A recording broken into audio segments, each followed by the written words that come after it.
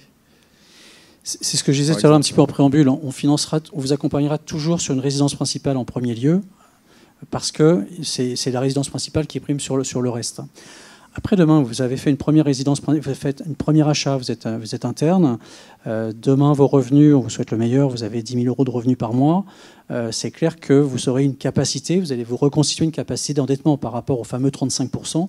Vous allez avoir une capacité d'endettement. Dans la mesure où on vient vous voir pour emprunter avec son conjoint, qui n'est pas médecin, pas interne, dans quelle mesure on garde les avantages dont vous nous parlez? Vous gardez tous les avantages. Si votre conjoint est salarié, a des revenus, ça apporte encore plus de force au dossier.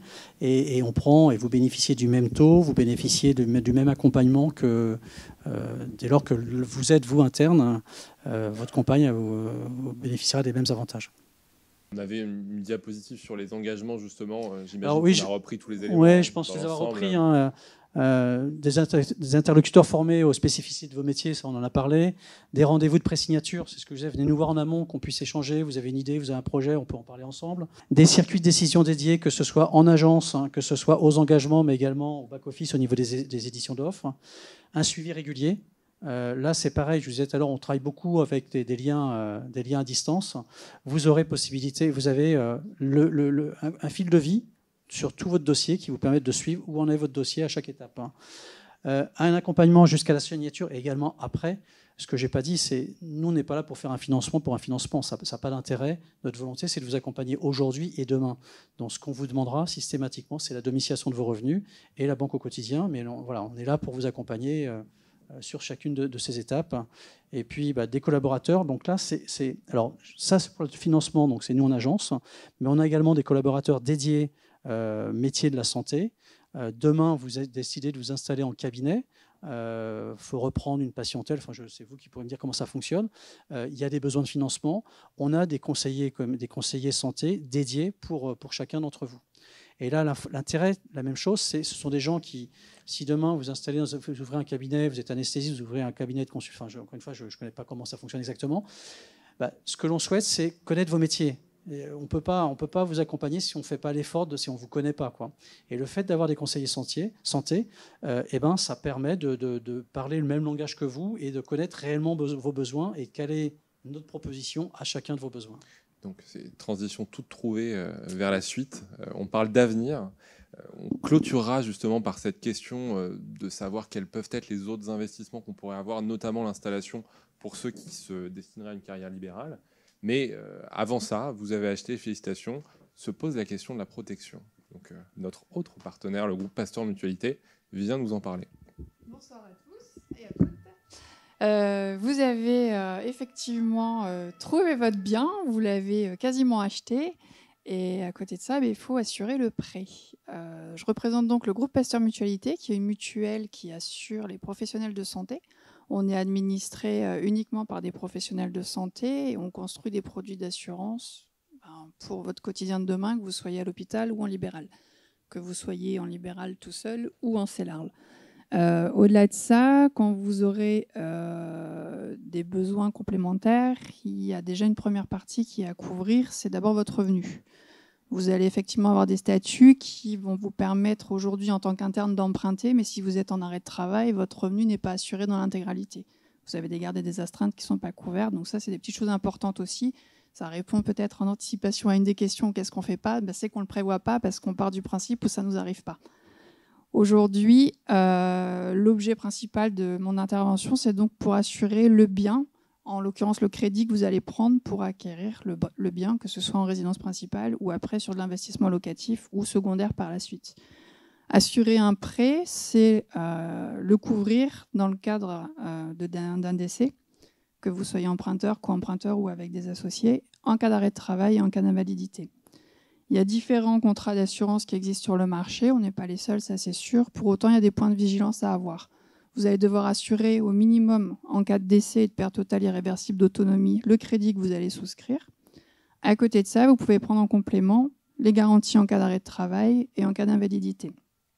Elles peuvent être aussi différentes en fonction d'un taux, c'est-à-dire que vous pouvez être 2 emprunteurs et ne pas être assurés tous les deux à 100%, même si c'est vivement conseillé, mais vous pouvez être assurés à 60, 40, 50, 50. Souvent, le prêteur, en l'occurrence le Crédit Agricole, va souhaiter que son enveloppe globale de prêt soit assurée à hauteur de 100%. Si vous êtes 2 emprunteurs, 3 emprunteurs, l'essentiel, c'est que le 100% soit minimum couvert sur chacun des co-emprunteurs ou chacune des têtes, comme on appelle ça un peu plus communément. Vous avez aussi des points de vigilance qui sont les prises en charge qui peuvent être éventuellement dédiées à la franchise qui va être appliquée en cas d'arrêt de travail. C'est-à-dire que si vous êtes arrêté pour une raison de maladie, accident ou hospitalisation, l'assurance doit pouvoir prendre le relais à hauteur de la quote-part que vous avez choisie en termes d'assurance et de couverture pour rembourser au bout de 14 jours, 30 jours, 60 jours, 90 jours, 180 jours, 360 jours. Très souvent, la banque va prêter à mettre une assurance qui peut vous couvrir à partir de 90 jours. Pourquoi plus tôt ? Parce que parfois, on a besoin d'être assuré très tôt, parce qu'on n'a peut-être pas la prévoyance qu'il faut en tant que libéral. Pourquoi si long ?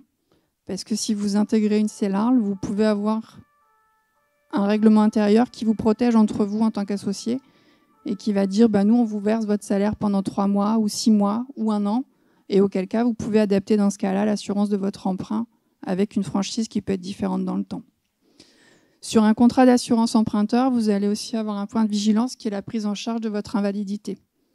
Vous êtes des médecins spécialistes, c'est-à-dire que vous êtes diplômés dans votre spécialité d'anesthésiste ou anesthésiste réanimateur. Vous devez être couvert pour cette profession.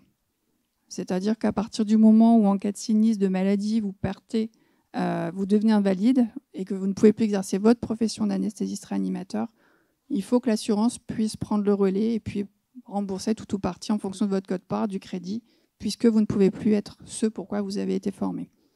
Ça n'empêche pas, dans certains contrats, que vous pouvez exercer une autre profession. D'accord ? Au-delà de ça, vous avez aussi en point de vigilance certaines exclusions qui existent dans les contrats, qui sont souvent rattachées à des risques sportifs. Pensez bien à vérifier, si vous pratiquez certains sports ou sports à risque, que vous pouvez les racheter. Il y a des contrats spécifiques qui peuvent vous permettre justement de pratiquer votre sport ou d'exercer ce loisir, tout en étant assuré, même si au départ c'était exclu dans les conditions générales. Déjà, c'est pour couvrir un peu le dernier point que vous avez abordé, tout ce qui est à risque, quand c'est fait de façon très occasionnelle. Typiquement, de l'escalade, quand on part en vacances, on fait un peu d'escalade, type dans les gorges du Verdon, par exemple. Par hasard. Est-ce que, vu que c'est de façon très occasionnelle et très ponctuelle, s'il arrive quelque chose à ce moment-là, l'assurance ne couvre pas, ou parce que c'était dans les clauses que ça ne couvrirait pas Donc si c'est noté que c'est exclu, c'est exclu. D'accord, que ça soit occasionnel ou... voilà, si c'est occasionnel, si c'est une fois, si c'est même pour tester, ce sera exclu. Par contre, il est possible de racheter cette clause quand le contrat donne l'opportunité de le faire. Et dans ces cas-là, si c'est sur une période donnée, vous faites le rachat et vous pouvez peut-être en fin d'année l'enlever. C'est des clauses qui peuvent être modulables aussi. C'est-à-dire que quelqu'un qui va se mettre à faire de la plongée sous-marine va peut-être le faire chaque année en vacances. Il vaut mieux effectivement le déclarer au départ pour ne pas oublier de ne pas le déclarer. Ou alors, si on est sûr de ne plus jamais plonger, on peut enlever justement ce risque majorant puisque c'est juste une augmentation de la cotisation pour être protégé par rapport à ce risque-là. Ok. Et par exemple, si initialement, on va reprendre l'exemple de la plongée, si initialement on n'était pas intéressé par la plongée et qu'on finit par être intéressé par la plongée, est-ce qu'on peut... Oui, vous pouvez le rajouter après. Okay. Après, c'est très souvent dans certains contrats, c'est de la plongée très profonde, l'alpinisme. Alors l'escalade, c'est pas souvent exclu, c'est plutôt l'alpinisme de très haute montagne sur des glaciers ou avec l'utilisation de piolets ou ce genre de choses. Mais en tout cas, il y a quand même des spécificités à prendre en compte sur chaque contrat. Donc au final, ça peut, ce qui est considéré comme occasionnel, vu que c'est de l'occasion et que c'est pas très de haut niveau, ça rentre pas dans les clous de. Si c'est exclu, c'est sûr. Okay. Il vaut mieux vérifier et poser la question. Ok. C'est les sports extrêmes, plutôt. Par exemple, si on se casse le bras au ski, c'est pas forcément exclu. Non, ça c'est pas exclu. Non, mais le ski est pas exclu non plus. Par contre, si vous vous cassez un bras en ayant fait, encore une fois, à plus de 3 mètres d'altitude de l'ascension quelque chose, si ce n'était pas déclaré, oui, malheureusement, ce sera exclu en termes de prise en charge. Okay. Et typiquement, par exemple, si on sait que sur ces vacances-là, c'est redondant, hein, mais on va faire une activité vraiment qu'on va faire qu'une fois, on peut, avant ces vacances, prendre... Mais il vaut mieux que vous le déclariez, oui. Et juste après, que ce soit on peut sur votre revenir prévoyance dessus, ou sur l'assurance du prêt. Le signifier à l'assureur et puis il vous dira si oui ou non à ce moment-là il prend une majoration ponctuelle ou alors s'il fait juste un avenant sur le contrat pour dire voilà on prend acte que de telle date à telle date. Mais si c'est daté, si c'est 3 jours après, ce sera pas couvert quand même. Ok, très bien. Il y a juste une chose, parce que je regarde derrière par rapport à la sélection médicale. Donc chaque contrat d'assurance d'emprunteur, va nécessiter effectivement un questionnaire de santé que vous allez devoir compléter, qui sera différent selon l'assureur aussi. Il y a une évolution de la loi qui arrive là au 1er juin, à partir des prêts qui seront consacrés et octroyés à partir du 1er juin, où il y aura plus de sélection médicale pour une résidence principale jusqu'à 200 000 € d'emprunt, dès lors que vous terminez le crédit avant votre 60e anniversaire. Donc c'est une très belle évolution qui permet aux gens qui ont des soucis de santé de pouvoir emprunter jusqu'à 200 000 € sans qu'il y ait aucune exclusion ni majoration. Donc ça, c'est plutôt très positif. Si c'est plus, là, il y a une sélection médicale classique. Il existe des contrats aussi qui différencient quelqu'un qui fume de quelqu'un qui ne fume pas. Ça, il faut le savoir. Et puis ensuite, ce sont des questions un peu classiques. Oui. Vos initiatives en dehors du donc le groupe Pasteur Mutualité, au lieu d'être une mutuelle donc, qui propose différents types de contrats d'assurance, on a aussi mis en place des repas suspendus pour aider justement les internes pendant toutes les périodes qui étaient un peu compliquées et qu'on traverse encore et qu'on a traversées. Donc il y a eu des événements qui ont été mis un peu partout en France avec l'accompagnement de certains chefs étoilés. Et sur Paris, c'est le Millet Grasier qui donnait la possibilité de pouvoir avoir des pizzas. Donc il y a un site qui existe sur lequel vous pouvez vous connecter et en cas de difficulté à pouvoir en faire bénéficier certains autour de vous ou même vous s'il y a besoin. On a aussi, dans le cadre de la prévention, un des services qu'on propose à nos adhérents et à tous les internes, c'est les mardis de la sophrologie.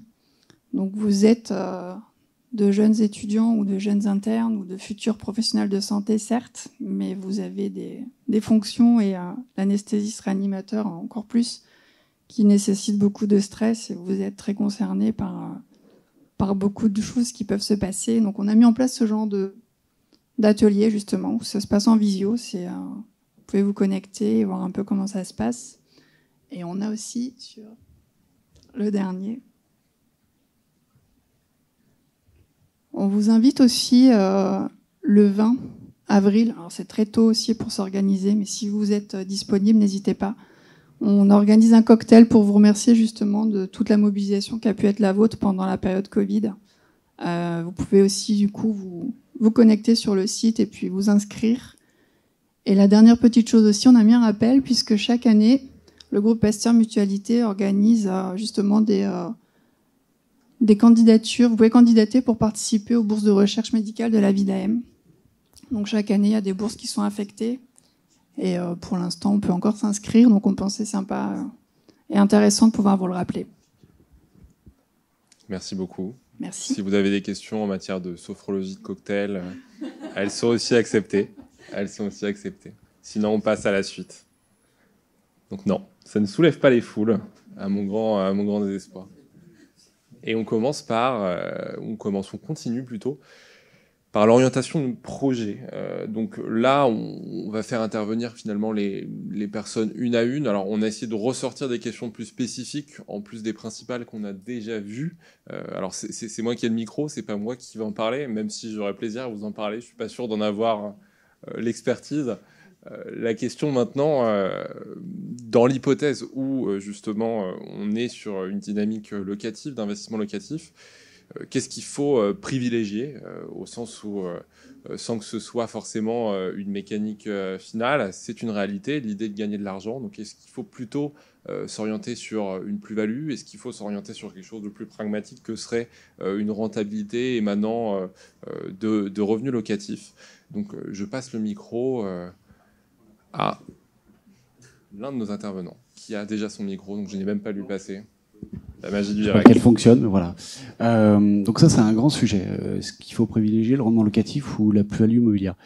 En tout cas, dans la partie immobilière, il faut être conscient que les rendements locatifs sur Paris sont... Alors, ils sont pas inexistants, mais le rendement lui-même est extrêmement faible. Quand on arrive à avoir un rendement immobilier de 2%, on est content.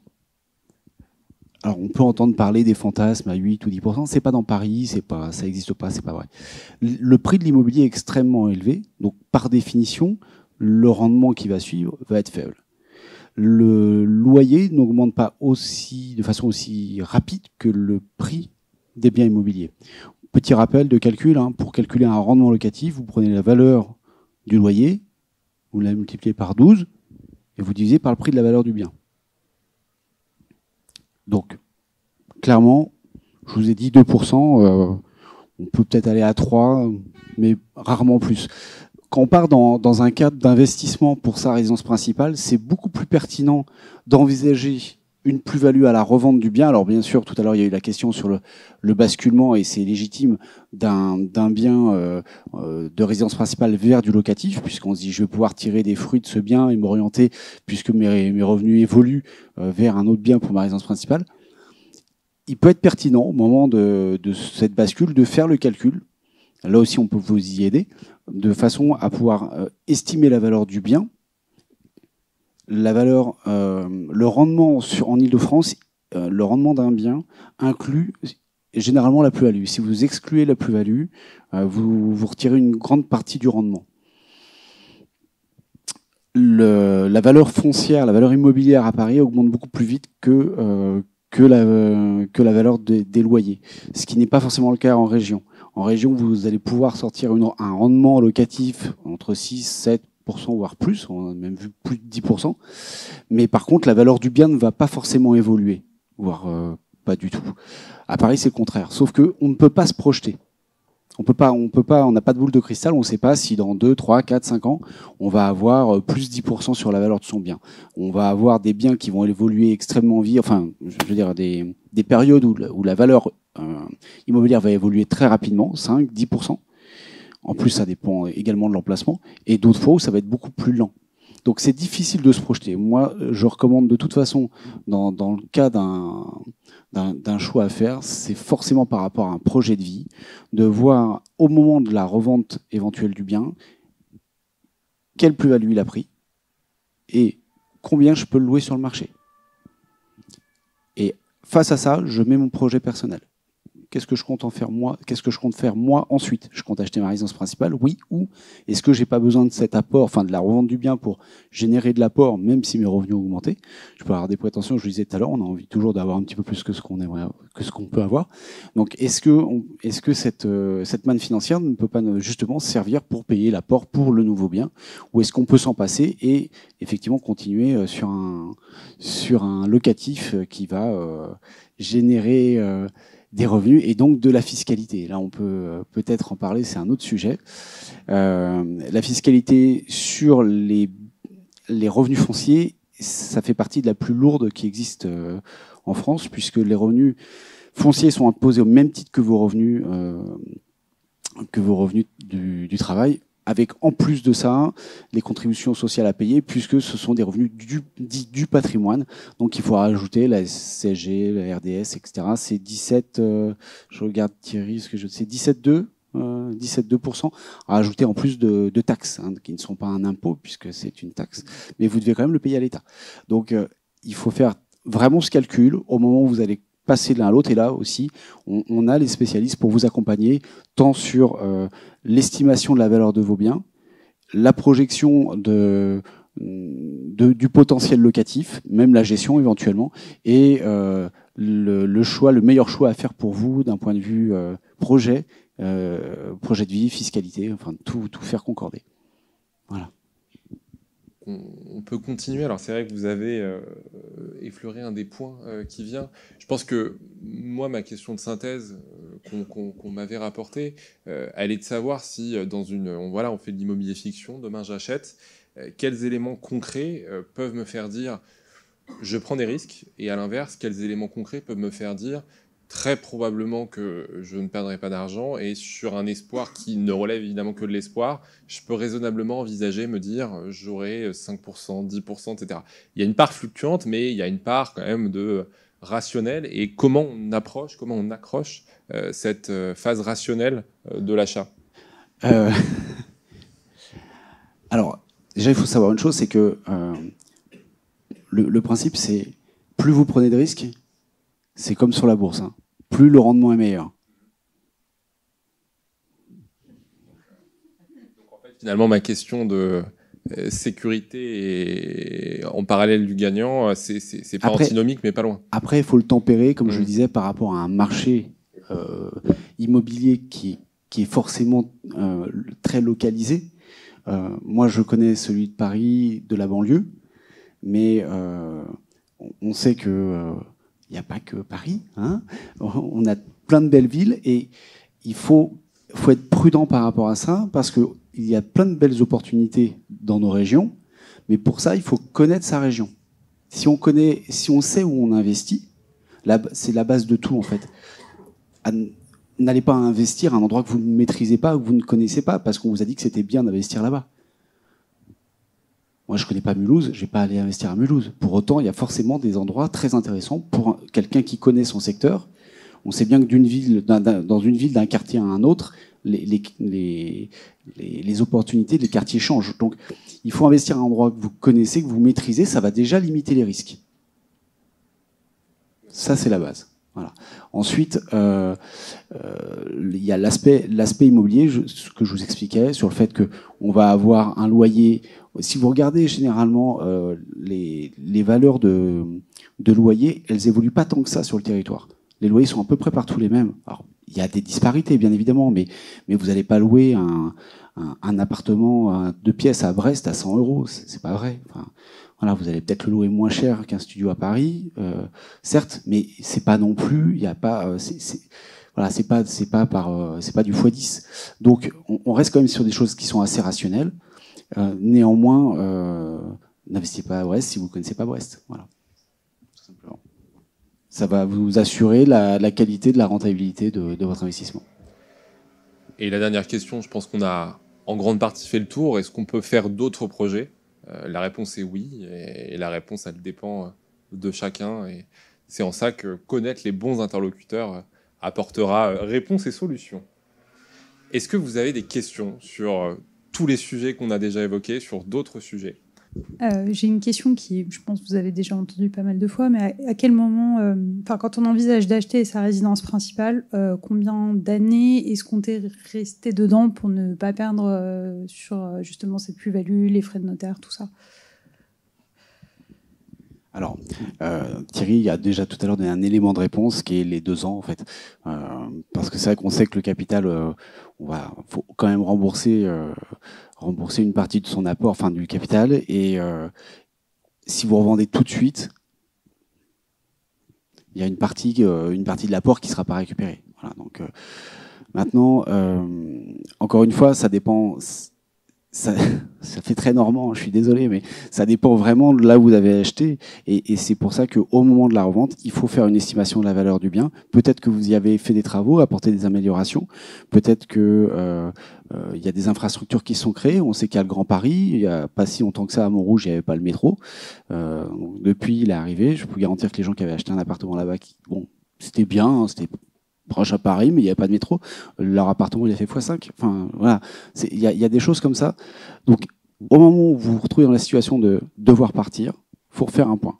Il faut faire un bilan, il faut venir nous voir, il faut aller voir votre agence, il faut solliciter les collaborateurs du Crédit Agricole dont je fais partie pour pouvoir vous accompagner sur votre projet, que ce soit sur ce que vous pouvez emprunter pour votre nouveau projet et ce que vaut votre bien.